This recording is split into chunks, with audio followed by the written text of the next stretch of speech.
स्वागत है आपका आपके अपने YouTube चैनल एसपीएस एकेडमी पर। आज हम आपको बताने वाले हैं हिंदी का प्रश्न पत्र आपका कैसा आता है। हिंदी के प्रश्न पत्र वही टाइम तो आपको 3.25 घंटे का ही मिलता है और इसमें जो नोटिस दिए गए हैं एक ओएमआर सीट आपको प्रोवाइड करा दी जाती है ताकि आप उनके बहुविकल्पीय क्वेश्चनों को सोल्व कर सकें। प्रारंभ के 15 मिनट आपको पढ़ने के लिए दिए जाते हैं।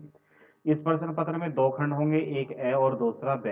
दो भागों में इसे विभाजित किया गया है। ए खंड में बहुविकल्पीय प्रश्न दिए गए हैं जो कि आपके 20 नंबर के होंगे। उसे ओएमआर सीट पे हमें हल करना होगा। एक एक बात को बड़े ध्यान से समझेंगे बेटा। ए पार्ट के जो बहुविकल्पीय क्वेश्चन है उनका 1 नंबर का एक बहुविकल्पीय प्रश्न होगा। ओएमआर सीट पर अपने उत्तर लिख देना है। उसे काटने की या नहीं, रेजर या व्हाइटनर आदि का प्रयोग नहीं करना है। ये नोटेड पॉइंट है। जो आपकी ओएमआर सीट होगी उस पर कोई कट नहीं लगाना है आपको, या उस पर कोई व्हाइटनर नहीं लगाना है, या आपको उसे इरेजर से कोई साफ नहीं करना है। प्रत्येक प्रश्न के प्रमुख उनके निर्धारित अंक दिए गए हैं, यानी कि जितने नंबर का जो प्रश्न है वो उसे सामने निर्धारित कर दिया गया है। आगे बढ़ते हैं। जैसे कि बहुविकल्पीय प्रश्न है, बहुविकल्पीय प्रश्नों में आपका पहला प्रश्न दिया गया है, बाबू गुलाब राय किस विधा के लेखक हैं। तो बाबू गुलाब राय के बारे में यदि हम बात करते हैं तो बाबू गुलाब राय जो है वो शुक्लोत्तर युग, बाबू गुलाब राय किस युग के लेखक है। तो बाबू गुलाब राय जो है शुक्लोत्तर युग के लेखक हैं। और बाद में दूसरा क्वेश्चन बनता है हमारे पास में, चिंतामणि किस विधा की रचना है। तो चिंतामणि की बात करते हैं हम तो ये आचार्य रामचंद्र शुक्ल द्वारा लिखी गई है। किसके द्वारा लिखी गई है? आचार्य रामचंद्र शुक्ल के द्वारा लिखी गई है और ये 1931 में लिखी गई थी। इस क्वेश्चन को आपको दो तरीके से पूछ सकता है कि चिंतामणि किस सन में लिखी गई। 1931 में लिखी गई थी और किसने लिखी थी? आचार्य रामचंद्र शुक्ल ने लिखी थी। तो इस बात को भी हम बड़े ध्यान से देखेंगे। ठीक है, आगे चलते हैं। तो चिंतामणि क्या है? चिंतामणि अब हम बात करते हैं ये क्या है। चिंतामणि एक निबंध है जो कि आचार्य रामचंद्र शुक्ल द्वारा लिखा गया था। अगला क्वेश्चन है हमारे पास में, तीसरा क्वेश्चन है गबन। गबन किसकी रचना है। तो गबन जो है, गबन लिखी थी हमारी किसने? गबन और गोदान, ये दोनों की दोनों। अगर हम क्वेश्चन आ जाता गोदान किसकी रचना है, अब क्वेश्चन आया है गबन किसकी रचना है, तो दोनों की दोनों मुंशी प्रेमचंद्र ने लिखी थी। अभी यहाँ पे गबन आया है, इनकी एक रचना और है गोदान, तो वो भी क्वेश्चन ज्यादातर पूछा जाता है कि गोदान किसकी रचना है। तो इसे भी आप याद कर लीजिए। गोदान भी हमारी किसकी रचना है? गोदान, गोदान भी हमारी किसकी रचना है? मुंशी प्रेमचंद्र की ही रचना है। तो गबन भी मुंशी प्रेमचंद्र की है और गोदान भी मुंशी प्रेमचंद्र की है। अभी क्वेश्चन पूछा गया है गबन किसकी रचना है, तो हमारा आंसर हो जाएगा मुंशी प्रेमचंद्र की रचना है। चौथा क्वेश्चन पूछा गया है हमारे पास में, बड़े ध्यान से पढ़िएगा बेटा क्वेश्चन को। क्वेश्चन नंबर 4 पूछा गया है हमारे पास में, शुक्ल युग की समय सीमा क्या थी। शुक्ल युग की समय सीमा क्या थी। तो शुक्ल युग की जो समय सीमा थी हमारी 1919 से 1938 की थी। 1919 से 1938 तक हमारा शुक्ल युग चला है। कौन सा युग चला है? शुक्ल युग चला है। आगे चलते हैं। क्वेश्चन नंबर 5 जो है, क्वेश्चन नंबर 5 में इसने दिया गया है, नीड़ का निर्माण फिर किस विधा की रचना है। तो नीड़ का निर्माण जो है ये आत्मकथा है। क्या है? ये एक आत्मकथा है। क्वेश्चन नंबर 6 पढ़ते हैं। क्वेश्चन नंबर 6 में कहा इसने, प्रिय प्रवास किस युग की रचना है। तो प्रिय प्रवास किस युग में लिखी गई है? क्वेश्चन नंबर 6 में दिया गया है। तो प्रिय प्रवास को जो लिखा गया था वो द्विवेदी युग में लिखा गया था। कौन से युग में लिखा गया था? द्विवेदी युग में लिखा गया था। क्वेश्चन नंबर 7 की बात करते हैं। क्वेश्चन नंबर 7 में कहा है इसने, भारत भारती किसकी रचना नहीं, क्वेश्चन नंबर 7 है मधुशाला। मधुशाला किसकी रचना है। तो मधुशाला की यदि हम बात करते हैं तो मधुशाला ये अनुपम काव्य है। वैसे मधुशाला जो है अनुपम काव्य है और मधुशाला लिखी गई थी हरिवंश राय बच्चन द्वारा। कंफर्म, हरिवंश राय बच्चन द्वारा। मधुशाला किसके द्वारा लिखी गई थी? हरिवंश राय बच्चन द्वारा लिखी गई थी। अनुपम काव्य है ये एक। ठीक है, क्वेश्चन नंबर 8 की बात करते हैं। क्वेश्चन नंबर 8 है, भारत भारती किसकी रचना है। भारत भारती किसकी रचना है। तो ये काव्य भारत भारती जो है ये काव्य कीर्ति है। भारत भारती क्या है? काव्य कीर्ति है। लेकिन यहाँ पूछा गया है किसकी रचना है, किसकी रचना है। तो ये हमारी लिखी थी मैथिली शरण गुप्त ने। किसने लिखी थी? मैथिली शरण गुप्त ने। चलिए क्वेश्चन नंबर 9 पे चलते हैं। क्वेश्चन नंबर 9, आधुनिक काल कब से कब तक चला। तो आधुनिक काल को हम सभी जानते हैं, अभी भी हमारा आधुनिक काल ही चल रहा है। तो ये चला था हमारा 1843 से अब तक आधुनिक काल ही चल रहा है। और ये कब से स्टार्ट हुआ था? 1843 से स्टार्ट हुआ था, जो कि अभी तक चल रहा है। इसके बाद चलते हैं क्वेश्चन नंबर 10 को लेकर। क्वेश्चन नंबर 10 में हमसे क्या पूछा गया है? इसने कहा मतीराम किस युग के कवि हैं? तो मतीराम जी के बारे में बात करें तो मतीराम जी हमारे रीतिकाल में बहुत ज्यादा प्रसिद्ध हुए थे। ये रीतिकाल के बहुत अच्छे कवि रहे हैं।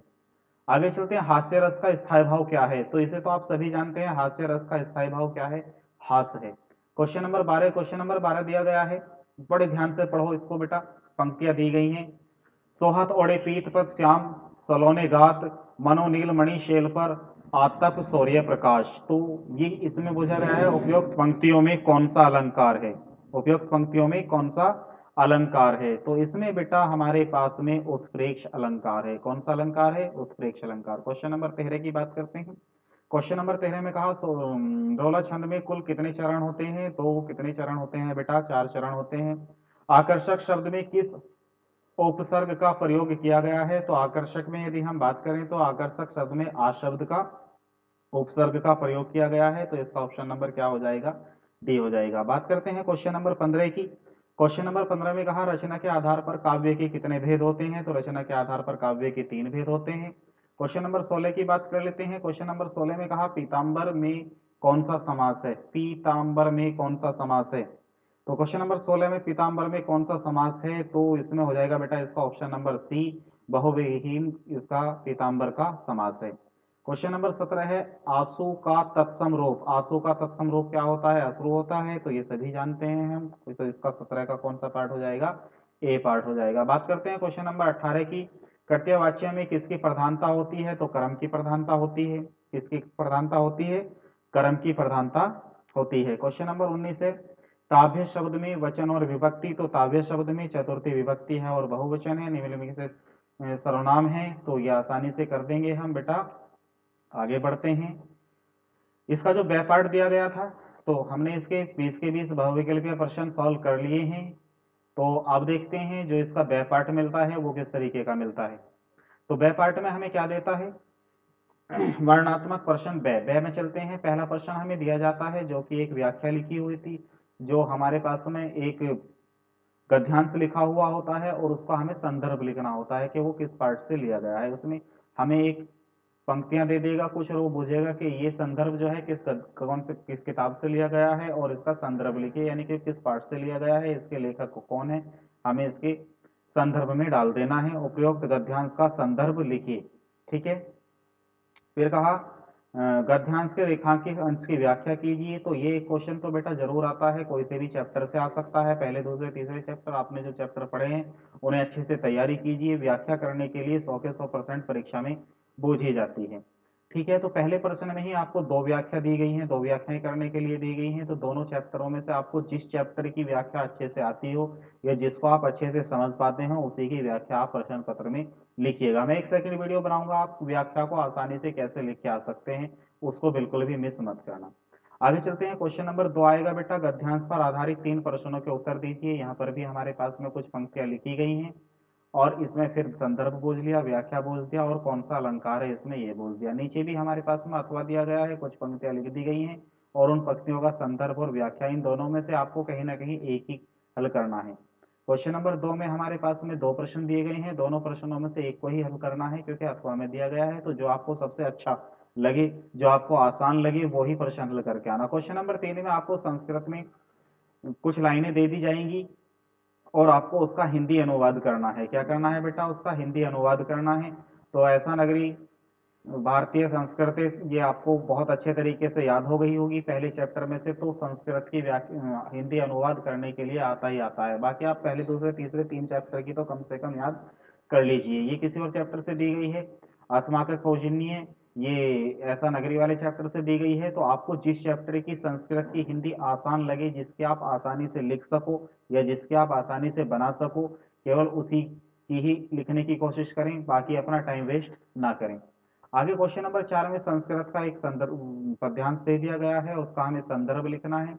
तो जो पद्यांश दिया गया है उस संदर्भ का हमें क्या लिख देना? हिंदी अनुवाद लिख देना है। ये कुछ श्लोक दिए गए हैं, इन श्लोक का हमें हिंदी अनुवाद लिख देना है। क्वेश्चन नंबर 5 में हमसे क्या पूछा गया है? अपने पाठ्यखंड के आधार पर निम्नलिखित प्रश्नों में से किसी एक का उत्तर दीजिए। अब हमारे खंड काव्य के आधार पर, तो हमारे खंड काव्य के आधार पर अपना अपना खंड काव्य के आधार पर देख लेना है हमारे खंड काव्य के आधार पर हमारा कौन सा खंडकाव्य बैठता है और केवल आपको उसी का उत्तर देना है। इसमें बहुत सारे दिए गए हैं, तो आपको इसमें जैसे कि यदि आप मेरठ जिले से बिलोंग करते हैं तो आपके यहाँ पर कर्मवीर भरत खंडकाव्य लगता है, तो आपको केवल कर्मवीर भरत खंडकाव्य के ऊपर ही अपना उत्तर लिख के आना है। जैसे कि इसमें पूछा गया है कर्मवीर भरत खंडकाव्य के आधार पर केकई का चरित्र चित्रण कीजिए, या कर्मवीर भरत खंडकाव्य के आगमन आगमन सर्ग की कथा वस्तु लिखिए। बाकी इसमें जितने भी पार्ट दिए गए हैं उनको आपको करने की जरूरत नहीं है। ठीक है, आपको केवल अपने ही जिले के हिसाब से अपना ही खंड काव्य लिखना है। आगे चलते हैं, क्वेश्चन नंबर 6 में पूछा जा सकता है आपसे, पूछा गया है आपसे दिए गए लेखकों में से किसी एक का जीवन परिचय लिखिए। तो आपको यहाँ पर 3 लेखक दिए गए हैं, इन 3 में से जिसका आपको सबसे अच्छा सबसे ज्यादा बेहतर याद हो जीवन परिचय, केवल उसी का जीवन परिचय दीजिए। 5 नंबर में बेटा जरूर पूछता है, और ज्यादातर हर साल आता है बेटा आचार्य रामचंद्र शुक्ल या जयशंकर प्रसाद का, तो हर साल वो पूछता ही पूछता है। दिए गए कवियों में से किसी एक का जीवन परिचय दे दीजिए। ये दूसरे जीवन परिचय दिए गए हैं, गोस्वामी तुलसीदास, सुमित्रानंद नरपंथ और महादेवी सूरदास। तो आप इसमें से गोस्वामी तुलसीदास का भी ज्यादातर परीक्षा में पूछा जाता है, सुमित्रानंद नरपंथ का भी अच्छा है, और महाकवि सूरदास का भी जीवन परिचय काफी अच्छा है। तो आप इन्हें तीनों को याद कर लीजिए, वहां पर कोई ना कोई एक आपको परीक्षा में मिल जाएगा। तो जो इस प्रश्न पत्र में जीवन परिचय, तो जो यहाँ पे 3 दे रखे हैं और यहाँ पे 3 दे रखे हैं, यदि आप ये भी याद कर लेंगे तो वहां पर आपकी परीक्षा में इनमें से ही एक जीवन परिचय 100 के 100% लग जाएगा। और भी याद कर लीजिए। वैसे आगे चलते हैं, क्वेश्चन नंबर 7, अपनी पाठ्य पुस्तक के खंड से कोई एक श्लोक लिखिए जो इस प्रश्न पत्र में ना दिया गया हो। तो आपको कम से कम 2 श्लोक तो जरूर याद कर लेने हैं, बल्कि 3 श्लोक याद कीजिए, क्योंकि देखो प्रश्न पत्र में भी श्लोक देता है, वो उसमें से कह देता है जो श्लोक दिए गए हैं उनका हिंदी अनुवाद कीजिए। अब उसने क्वेश्चन कर दिया है कि ऐसा श्लोक लिखना है जो इस प्रश्न पत्र में ना दिया गया हो, तो आपको कम से कम 3 श्लोक जरूर याद कर लेने हैं, ताकि अगर 2 आपके इस प्रश्न पत्र में भी आ जाए तो एक हमेशा आपको याद रहे, तो वही आपको लिख देना है तुरंत। क्वेश्चन नंबर 8 में आपको कुछ संस्कृत के प्रश्न दिए गए हैं, उनके उत्तर लिखने हैं। ध्यान रहे आपको केवल 2 ही प्रश्नों का उत्तर देना है, यहाँ पर आपको 4 प्रश्न दिए गए हैं, इन 4 में से केवल 2 का ही उत्तर देना है। आगे चलते हैं, निबंध आता है क्वेश्चन नंबर 9 में आपका किसी एक विषय पर निबंध लिखिए। तो आपको यहाँ पर 4 चीज निबंध दिए जाएंगे, उनमें से किसी एक के ऊपर आपको निबंध लिखना है। निबंध उसी पर लिखें जिसके बारे में आप ज्यादा से ज्यादा लिख सको। आतंकवाद कारण और निवारण के ऊपर यदि आप लिख सकते हैं तो ज्यादा से ज्यादा लिखिए। नारी शक्तिकरण के ऊपर लिख सकते हैं, पर्यावरण के ऊपर लिख सकते हैं, जनसंख्या वृद्धि के ऊपर लिख सकते हैं। तो जिसके ऊपर आप ज्यादा से ज्यादा लाइन लिख सकते हैं, केवल उसी निबंध को लिखना शुरू करें। क्वेश्चन नंबर 10 की बात करते हैं, अपनी विशेषता रुचि का उल्लेख करते हुए अपने मित्र को एक पत्र लिखिए। अपनी विशेष रुचियों को उल्लेख करते हुए एक पत्र लिख देना है कि आपकी विशेष रुचि क्या है, उसे जागरूक करते हुए अपने मित्र को अगर पत्र देखना है तो उसे आप पत्र लिख दीजिए। या अथवा में आपसे पूछा गया उत्तर मध्य रेलवे को शिकायत पत्र लिखिए जिसमें टिकट निरीक्षण द्वारा किए गए अभद्र व्यवहार का उल्लेख किया गया हो। यदि आप एक ऐसा एप्लीकेशन एक ऐसा पत्र लिखना है हमें रेलवे मध्य रेलवे को, कि जैसे कि आपसे जो टिकट निरीक्षक था उसने आपके साथ में कोई बदतमीजी करी, अभद्रता की, और आपको उसकी शिकायत करनी है। किसको शिकायत करनी है? उत्तर मध्य रेलवे को एक शिकायत करनी है। तो आपके साथ साथ जो भी घटना घटित हुई है उसके ऊपर आपको एक पत्र लिख देना है। ठीक है, आपके साथ तो नहीं होगी, मतलब किस तरीके से हम लिखेंगे, यदि हमारे साथ में कोई दुर्घटना घटित हो जाती है तो आपको वो उल्लेख कर देना है। और यहीं पर हमारा हिंदी का प्रश्न पत्र समाप्त हो जाता है। 10 क्वेश्चन पूछे जाएंगे, ए और ब पार्ट में आपका हिंदी का पेपर होगा। बताओ कितना छोटा हिंदी का पेपर है। ठीक है, तैयारी में लग जाइए, आप बहुत अच्छे नंबर बना लेंगे। बेहतर से बेहतर तैयारी कीजिए। चलिए मिलते हैं अब हम आपको इसका हिंदी की जो बात के क्वेश्चन दिए गए हैं इनका सभी का मैं एक बार व्याख्या किस तरीके से करके लानी है आपको, मैं उसके विषय में आपको बहुत जल्द समझाऊंगा। जिन लोगों ने अभी तक चैनल सब्सक्राइब नहीं किया है, देखो भी चैनल को सब्सक्राइब कर दीजिए। हम आपके लिए मेहनत करते रहते हैं, आप भी हमारे लिए कुछ ना कुछ कर दीजिए। जिन बच्चों ने अभी तक वीडियो को लाइक नहीं किया है वो एक लाइक जरूर कर दे। आपके लाइक करने से हमारा मनोबल बढ़ जाता है और हमारा काम करने में रुचि और ज़्यादा बढ़ जाती है कि हम बच्चों के लिए और ज़्यादा से ज़्यादा बेहतर से बेहतर अच्छी अच्छी चीज़ें लेकर आते रहें। मिलते हैं अब हम आपसे किसी और वीडियो में, बल्कि किसी और वीडियो में नहीं, इसी का सेकंड पार्ट बनाएंगे। जो बैक पार्ट दिया गया है उसी के आंसर को लेकर के आएंगे।